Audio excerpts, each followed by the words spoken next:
O Brasil está naquele grupo de países que sofreu uma imposição de 10% sobre as suas exportações para os Estados Unidos. Sim. Né? Por que nós estamos lá? É algum grande mérito nosso ou mérito do governo brasileiro? Não.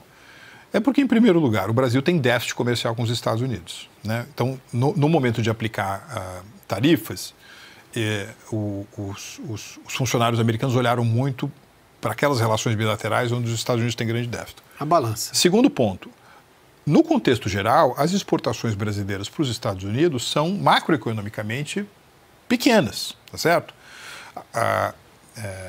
Isso quer dizer o seguinte, que nós não fazemos uma diferença tão grande no que eles entendem ser um mal para eles, que é déficits comerciais muito grandes e crônicos estendidos ao longo do tempo. Agora, vamos pegar um país como o Bangladesh, por exemplo, né, que é o país que mais cresceu na Ásia nos últimos 10 anos. Né? Muitos dos polos têxteis que se encontravam na China acabaram migrando para Bangladesh. E não é porque são necessariamente empresas chinesas que passaram a observar restrições por parte de mercados compradores que mudaram as suas operações para lá. Mas são empresas de diferentes partes do mundo que, por conta da política trabalhista, dos baixos impostos e, mais uma vez, da capacidade produtiva do país, levaram seus polos produtivos para lá. Né? Então, enfim, tem uma série de marcas europeias que hoje têm em Bangladesh o seu principal hub de exportações. Ora, com os Estados Unidos, o Bangladesh tem um grande superávit comercial, tá certo? O Bangladesh tem um grande superávit comercial com os Estados Unidos. Agora, a aplicação de tarifas, o que vai fazer com a economia de Bangladesh? Vai fazer os habitantes de Bangladesh, os consumidores de Bangladesh, comprar mais dos Estados Unidos? Isso não vai acontecer por uma razão muito simples. Sim. Bangladesh é um país que tem uma renda per capita baixa. Os Estados Unidos são produtores de bens de alto valor agregado, serviços sofisticadíssimos, tá certo?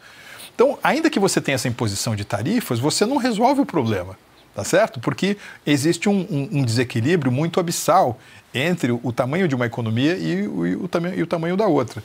Por isso que você está dizendo aí que eles todos fazem conta, estão fazendo conta, mas eu não consigo ver do jeito que as coisas estão agora, déficits comerciais americanos caindo muito, porque simplesmente você vai ter países que não vão poder comprar exportações americanas, tá certo? É o caso de muitos desses países de pequeno desenvolvimento relativo e que se tornaram centros fabris ou de exportação justamente por essas características de baixa remuneração da força de trabalho. E o quanto dessa economia, o tempo está esgotado, mas eu vou pedir a sua generosidade de continuar conosco mais alguns minutos aqui, Marcos. E o quanto tem de objetivos diplomáticos nessa postura americana?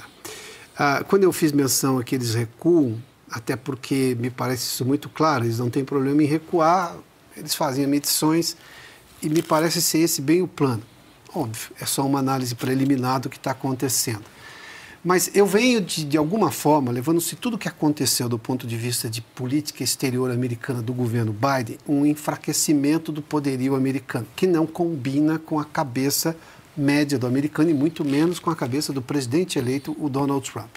O quanto que esse barulho inicial, e pensando já na possibilidade de recuar quando chegarem a essas conclusões que você bem deixou claro aqui, de que não dá para esperar que Bangladesh vai resolver o problema do déficit americano, porque vai continuar exportando para os Estados Unidos por uma razão óbvia, produto bom, valor agregado, médio ou não, mas que tem consumo nos Estados Unidos. O quanto que esse movimento tarifário, com o poder da economia americana, tem para dizer, olha, os Estados Unidos estão de volta. Agora a gente vai começar a conversar de outro jeito, porque a gente viu movimentos, por exemplo, do Canadá, do México, do Japão, da Europa querendo renegociar, vamos sentar para conversar e vamos até discutir a tarifa zero de reciprocidade, ou seja, ninguém iria procurar os Estados Unidos se não houvesse esse movimento inicial. Então, de novo, eu estou olhando pelo lado da política externa, estou recorrendo agora aos seus conhecimentos diplomáticos. Isso, para mim, tem muito de política externa. Não sei até que limite, não sei até quando, obviamente, isso vai prevalecer. Veja, eu não tenho dúvida de que o presidente dos Estados Unidos e sua equipe querem fazer dos Estados Unidos um país sempre, enfim, líder, né, e aumentar o poder relativo dos Estados Unidos, etc., mas aqui entre nós, o Alberto, nós somos brasileiros. A gente tem que defender o interesse nacional. Então, quando eu vejo a presidência Biden, a presidência Trump, eu vejo as configurações de poder na União Europeia, eu vejo a oscilação da demanda na China, eu fico pensando em que medida Sim, claro. eu posso fazer valer o interesse do Brasil? Como é que eu posso fazer avançar o interesse do Brasil?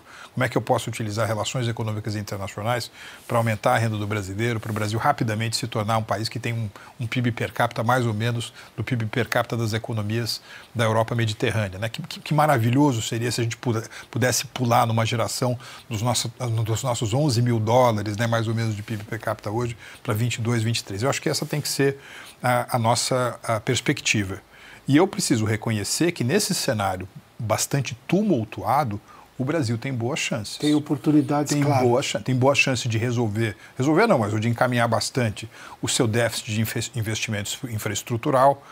Porque hoje você tem centros de liquidez como Riad, Abu Dhabi, Singapura, Doha, não é? que estão procurando projetos de grande fôlego e que estão relacionados a essas coisas que eles não têm, como, por exemplo, segurança alimentar. Nós temos parcerias importantes aqui. Eu vejo aí esse cabo de guerra entre as grandes potências.